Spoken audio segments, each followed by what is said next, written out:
2. Beloved, when God speaks, time itself bends to his word. There are moments in history where heaven marks a day, not just as an event, but as a turning point, a divine intersection where the natural must yield to the supernatural. To the Lord whispered about September 5th, 2025, a day where 7 things will unfold, and each of them carries his fingerprint of perfection. First, there will be an awakening of hearts that have long grown weary, dormant dreams, to prophetic words, forgotten promises shelved for years. They will suddenly breathe again. What seemed lifeless will rise, for the Spirit of God is calling dead bones into alignment with his voice. Second, 2. Hidden provision will be uncovered. The wells that have been sealed by fear or unbelief will burst forth with supply. God is not simply giving resources. He is teaching his people to live from abundance, not lack. Third, 2. Healing will break out in unusual places. Not only bodies, but minds, families, and even nations will feel the touch of restoration. The fractures of yesterday will not define the testimony of tomorrow. Fourth, 2. Authority will be transferred. Those who have stewarded well in secret will be entrusted with influence in public. A new breed of leaders will rise, not because of ambition, but because of humility before the King. Fifth, 2. A great unveiling of truth will silence deception. Lies that shape culture systems and even personal identities will crumble as light pierces darkness. The Lord is restoring clarity where confusion once ruled. 6, 2. A fresh outpouring of joy will sweep across his people. This joy is not fragile. It is strength unshaken by storms, anchored in the goodness of God. It will draw many to the kingdom, for the joy of the Lord is contagious. 2. And seventh, the glory of the Lord will be revealed in unprecedented ways. Signs and wonders will not be an exception, but a new normal. Atmospheres will shift. Cities will feel the weight of his presence. 2. Households will burn with revival fire. September 5th, 2025 will not just be another day. It will be a divine appointment. The Spirit is asking, will you posture your heart in expectancy? Will you believe beyond what your eyes see? Heaven has already spoken, and creation is aligning. As sons and daughters, we simply say, yes, beloved, get ready. 7 things will happen, not because of man's strength, but because God has declared it. When he speaks, 2, it is settled. When he promises, it is sure. And when he moves, nothing remains the same. God's promises carry a timing, and when his word is spoken, creation itself prepares to respond.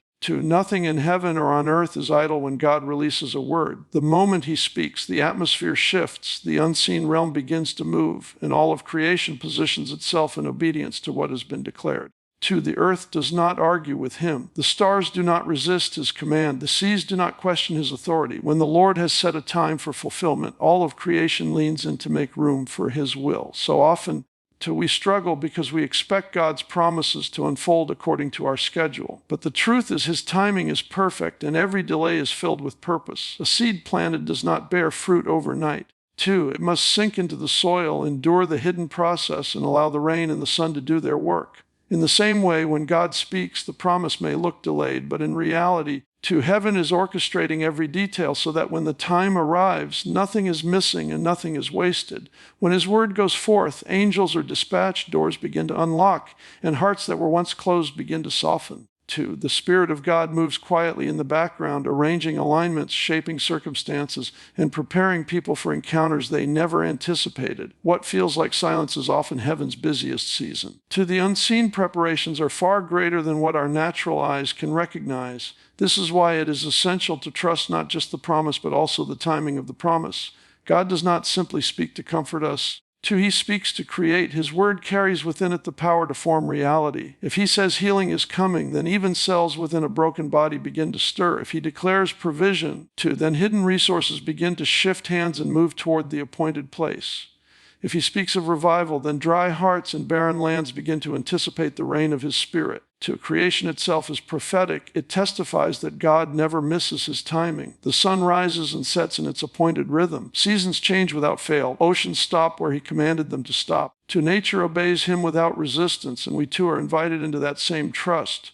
Our responsibility is to posture our hearts in faith, to remain steadfast when we cannot yet see, and to hold to the word with expectancy, to knowing that the timing of God is flawless. When his word is spoken, creation prepares, but so must we. We prepare by aligning our thoughts with his truth, by removing the weight of unbelief, 2, and by worshiping before the evidence appears. Faith is not passive waiting, it is active agreement with what heaven has already announced. To walk in faith is to echo God's promise, even before it manifests in the natural. And so, beloved, let us lean into the beauty of his timing. Every word he has spoken will come to pass, for he is faithful. When his promises unfold, they arrive not a moment too early and never a moment too late. They arrive precisely at the fullness of time, when creation circumstances and hearts have all been prepared for his glory to be revealed. When his word is spoken, creation responds, and so do we, with trust, with worship, and with unshakable hope. The number 7 in Scripture is always tied to completion, perfection, and the fullness of his covenant. It is not an accident that God chose 7 days to create the heavens and the earth. 2. On the 7th day he rested, not because he was weary, but because the work was finished, complete, lacking nothing. The pattern of 7 is a divine signature woven into creation itself, reminding us that what he begins, he also brings to perfect completion. All throughout the Bible, 7 appears as a symbol of divine order and fulfillment. The walls of Jericho fell after Israel marched around them for 7 days, blowing the trumpets on the 7th day. That was not random. It was a prophetic picture that when God's timing reaches its fullness, barriers that seem immovable crumble with ease. Naaman was healed after dipping 7 times in the Jordan. It wasn't the water that carried healing power. It was the obedience to God's perfect instruction. 7 lamps burned in the tabernacle, representing the completeness of the Spirit's presence among his people.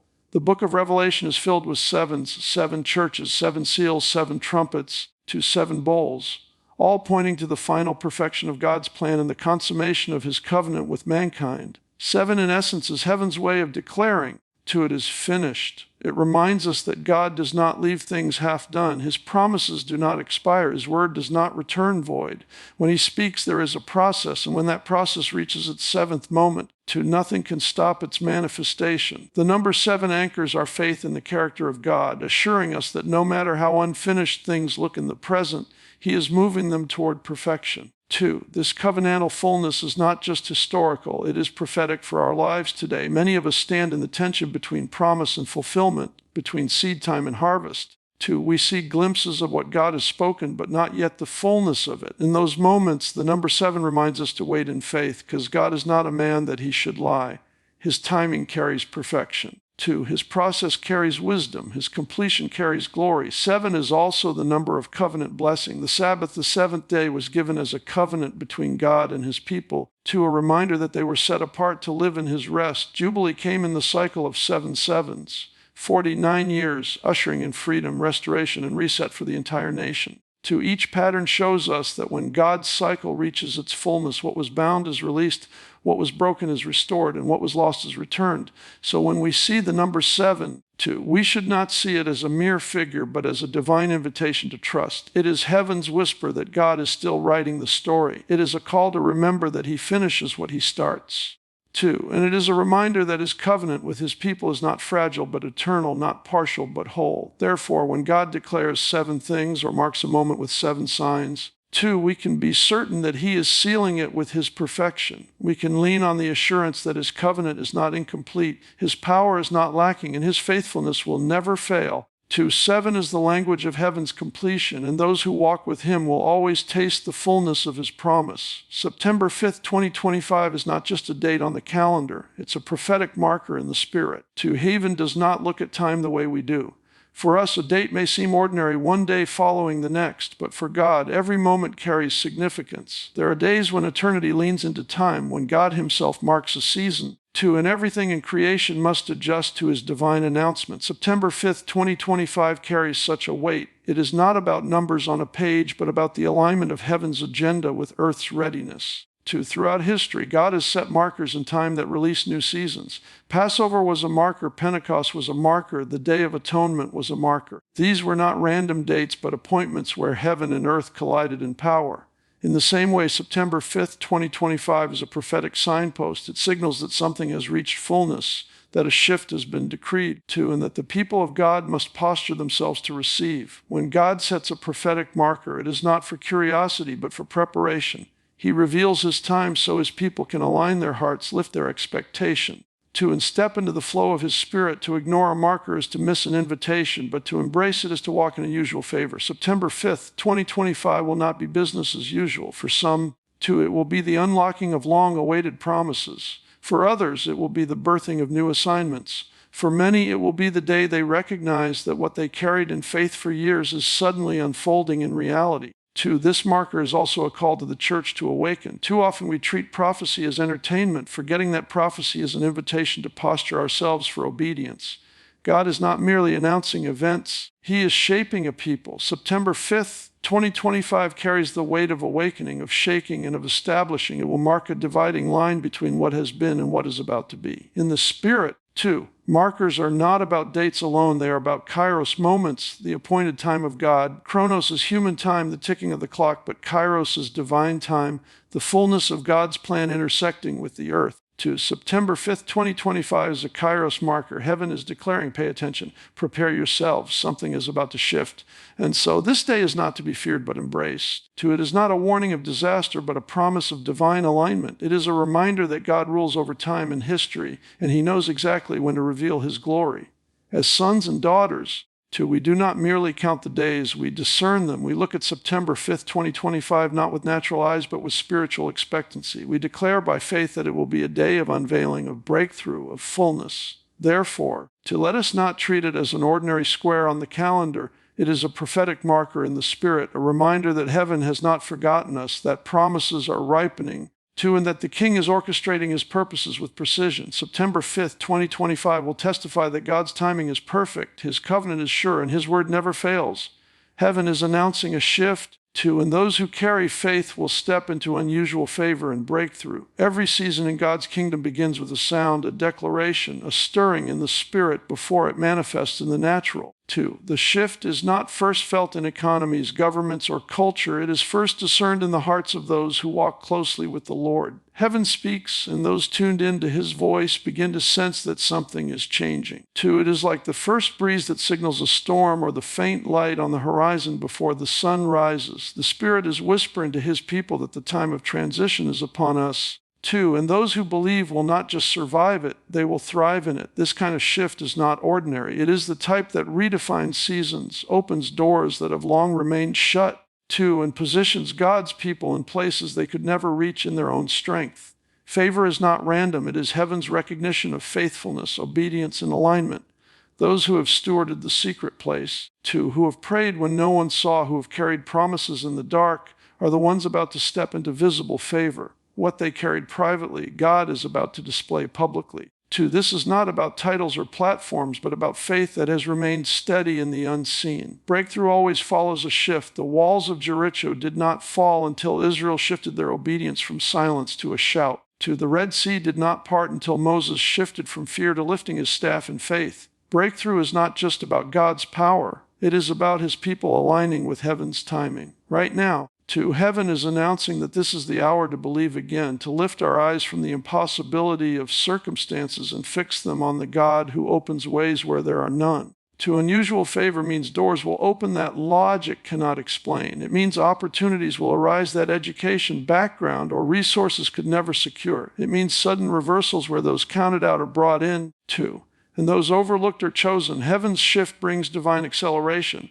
What would take years in the natural will happen in moments by the Spirit. And this is not only for individuals, but for families, communities, and even nations. The shift carries breakthrough that ripples outward, touching everything aligned with God's purpose. But here is the key: only those who carry faith will step into it. Faith is the currency of heaven. 2. It is the bridge between what God has announced and what we experience. Without faith, a shift can pass unnoticed and favor can be missed. But with faith, even the smallest whisper from heaven becomes a doorway into transformation. 2. This is why the Spirit is calling us to stir up expectancy, to refuse the lie of disappointment, and to posture our hearts for what God is doing. Beloved, heaven is not silent. It is announcing a shift with clarity. 2. The question is whether we will respond with doubt or with faith. Those who believe, who align, who step out in trust, will taste unusual favor and witness breakthrough that can only be explained by the hand of God. 2. This is the moment to lean in, to listen closely, and to say yes to His movement. For when heaven announces a shift, the earth cannot remain the same, and those who carry faith will walk into a future marked by favor, filled with breakthrough and saturated with the goodness of God. What God is about to release cannot be measured by circumstances, but only by alignment with His presence. Too often, We judge the promises of God through the lens of what we see around us. If the economy is struggling, we assume provision is impossible. If sickness surrounds us, we question healing. If nations are in turmoil, we doubt revival. 2. But God's movements are not restrained by human conditions. They are birthed out of His presence. His presence is the atmosphere of miracles, the place where impossibility surrenders. 2. In the environment in which His word takes shape and manifests. When God is preparing to release something new, He rarely looks at circumstances. In fact, He often moves most powerfully when circumstances seem to contradict His word. Abraham was promised a son when his body was as good as dead. To Israel was promised freedom when Pharaoh's army was pressing in and the Red Sea was before them. Gideon was promised victory with an army too small to win. Time and again, God demonstrates that circumstances are never the measuring stick for His power. Instead, His presence is the anchor, the guarantee that what He has spoken will come to pass. Alignment with His presence is not about being perfect. 2, it is about being positioned. It means choosing to remain close to Him when doubt presses hard. It means lifting up worship even when evidence looks absent. 2, it means surrendering control and trusting that the one who promised is faithful. Presence changes perspective. Presence carries authority. Presence ensures that no matter what swirls around us, 2, we are standing in the place of His peace, His power, and His provision.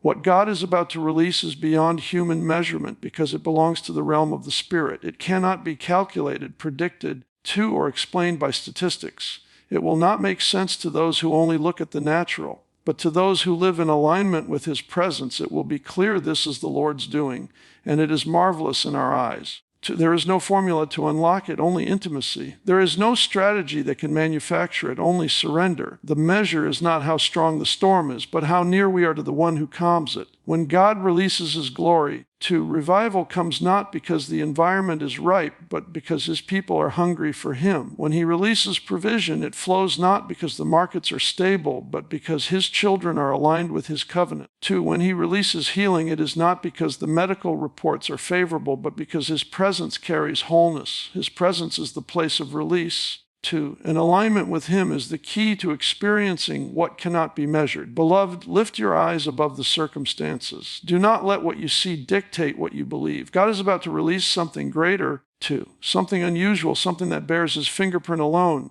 It will not be explained by circumstances. It will only be explained by His presence. Stay near Him. Align your heart with His Spirit, 2, and you will not miss the outpouring. For what He is releasing cannot be measured by man, but it will transform those who have positioned themselves in the shadow of His glory.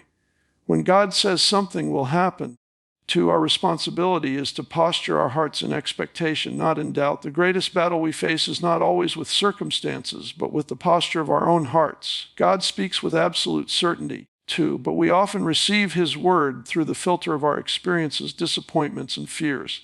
If what He declares does not align with what we see, we are tempted to doubt, 2. Yet heaven is not calling us to measure His promises against our present reality. It is calling us to lift our hearts into faith and expectation. Expectation is the soil where promises take root. 2, it is the atmosphere where hope breathes and faith grows strong. To expect is to say, God, I take You at Your word, even when everything around me says otherwise. It is refusing to allow delay to define destiny. 2, it is standing like Abraham, who did not waver in unbelief at God's promise, but was strengthened in his faith, giving glory to God. Expectation honors the one who spoke the word, because it says, 2, I believe Your character more than I believe my circumstances. Doubt, on the other hand, shuts the door before the promise can enter. Doubt is not simply a question. It is agreement with unbelief. 2, it partners with fear and undermines the power of faith. When we allow doubt to govern us, we are essentially saying that what we see is more trustworthy than what God has said. This is why the enemy always attacks expectation first. 2, if he can steal your anticipation, he can weaken your faith. But when we choose to posture our hearts in expectation, we position ourselves as vessels ready to receive. Expectation keeps us awake, alert, 2, and sensitive to the movements of God. It is like the wise virgins in Jesus' parable who kept their lamps filled with oil and their eyes open for the bridegroom. They did not know the exact moment He would arrive, 2, but their expectation ensured they were ready. Posturing our hearts in expectation is not passive waiting. It is active faith. It looks like praying with persistence, worshiping with conviction, 2, and declaring God's word even before it manifests. It is a choice to speak life when death surrounds, to give thanks when breakthrough has not yet come, and to celebrate as though the promise is already fulfilled. 2. Expectation is heaven's language, and those who speak it prepare the atmosphere for miracles. This is why Scripture tells us that without faith it is impossible to please God. A faith is not only believing that He can do it, it is believing that He will do it because He has already spoken it. When God declares that something will happen, the outcome is not uncertain. 2. The only variable is the condition of our hearts. Will we posture ourselves in faith, or will we allow doubt to rob us of what was already promised? Beloved, choose expectation. Let your heart lean forward into His promises. 2. Let your spirit remain awake to His movements. Refuse to let delay or difficulty create doubt. When God says something will happen, it is already settled in heaven. Our role is not to make it happen, but to align with it, to stay expectant, and to welcome its manifestation with hearts full of faith. For those who wait in expectation will never be put to shame, but will see the goodness of the Lord in the land of the living.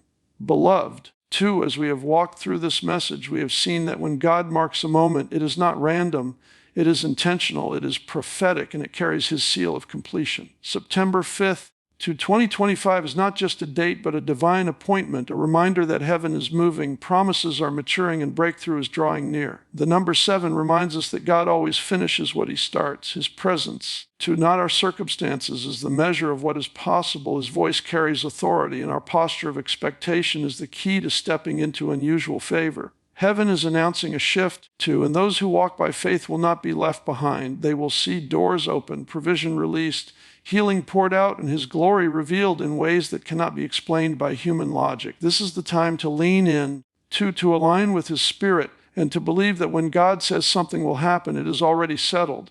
All creation is preparing to respond, and so must we, with hearts of worship, hands lifted in surrender to, and eyes fixed on His faithfulness. So let us step into this coming season not with fear, not with doubt, but with unshakable faith that the Lord is faithful to complete every word He has spoken. The shift is here, too. The promise is sure, and the glory of God will be revealed.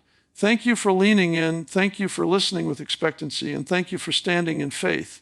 May the Lord bless you. May He keep you too, and may you walk in the fullness of His promises as you prepare for what He is about to do. God bless you.